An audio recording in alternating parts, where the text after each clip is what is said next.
đây mà tao Yamaha ôi mà đồ con tao mà tao bên ta ôi luôn vậy អូខេហ៊ីអញ្ចឹងហើយចូលធ្វើការដំបូងជាបុគ្គលិករបស់ Yamaha ត្រូវដឹងពី spec ម៉ូតូរបស់ Yamaha សិនអញ្ចឹងខ្ញុំសូមណែនាំហ៊ីជាមួយនឹងម៉ូតូ Yamaha Fazio ហ៊ី Fazio Fazio ស្ដាប់ទៅដូចមកពីអ៊ីតាលី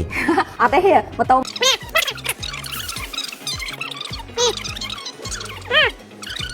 ស្ទុះលឿនខ្លាំងល្អហើយវាសំចៃត្រេងទៀត Wow ទៅទៅ perfect ហ្មងហ៊ីទាំងរូបរាងទាំង function របស់វា Fazio Fazio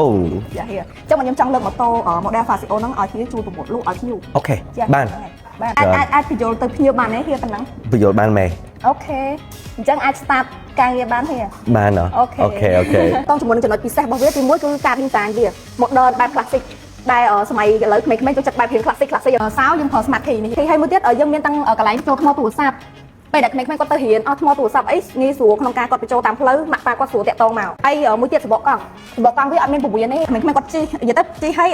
ត្រូវមានបញ្ហាតាមផ្លូវអីអាហ្នឹងគឺគាត់អាចជិះបន្តទៅមុខដល់រហូតដល់កន្លែងប៉ះបានថ្ងៃហ្នឹងហៀធ្វើជា sale Yamaha ប៉ុន្តែហៀមាន challenge សម្រាប់ឲ្យ friend ដែលបានមកជួបហៀអត់ហ៊ានអញ្ចឹងថ្ងៃហ្នឹងតើជិះម៉ូតូ Yamaha Fazio ជូនហៀទៅដើរលេងប៉ុន្តែដើរលេងហ្នឹងហៀឲ្យរយៈពេល10នាទីចង់ជូនហៀទៅកន្លែងណាក៏បានដែរហៀចាញ់លុយឲ្យទិញអីគេក៏បានដែរប៉ុន្តែអត់ឲ្យលើ100ឡើងឃើញចាញ់ហ៎10នាទីណាតោះអញ្ចឹងឥឡូវយើងមើលមក1106ឥឡូវថា1107ចាស់1107តោះអានេះម៉ូតូថ្មីនេះស្មាគីយកស្មាគីខ្ញុំគេថាយកបាក់ទៅលឿនទៀតទីកំណៅឯងលឿនអត់ដឹងទេលឿន100ឡាជិះទៅណានេះលំបោះអត់ទាន់ណាតោះអូយជិះ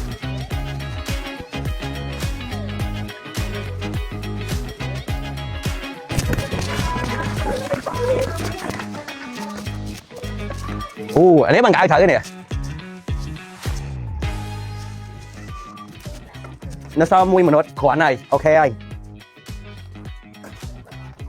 យកមកទៅនោះអត់តែ75ឡើងអត់អីទេកម្មវិធីស្វ័យប្រមនេះហ្នឹងវាមានជា Y2K app យើង connect វាទៅ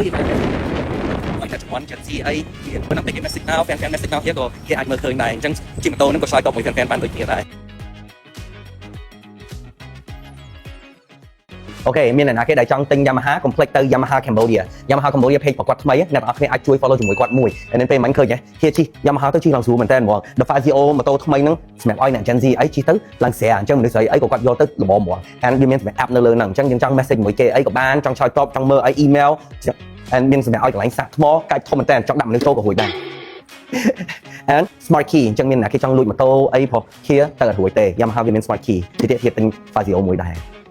តែយើងចង់បានសបុតសម្រាប់ឲ្យ500សបុតដែលគាត់នឹងយកចែកហ្នឹងគាត់មានចែកទី1សម្រាប់ឲ្យចែកនៅ Yamaha បាក់ទុកចង់មកដល់ហ្នឹងយកសបុតខ្លួនឯងផ្ទាល់ក៏បានដែរឬតែចង់ទៅថ្ងៃទី25គាត់មាន booth មាន game មានរង្វាន់ឲ្យច្រើនមែនតើហ្មងសម្រាប់ឲ្យទៅចែកឲ្យអ្នកទាំងអស់គ្នាហើយពេលហ្នឹងមកយើងអាចយកសបុតពីគាត់ភ្លាមៗបានហ្មងអញ្ចឹងអ្នកទាំងអស់គ្នាជួយ follow Yamaha Cambodia នៅខាងក្រោមនេះគេដាក់ link អូខេពិតជាអរគុណទៅខាង Yamaha Cambodia ដែលចូលរួមធ្វើសប្បុរសធម៌ទិញ500សបុតជូនទៅគុណថែបុប្ផាអរគុណច្រើនទេ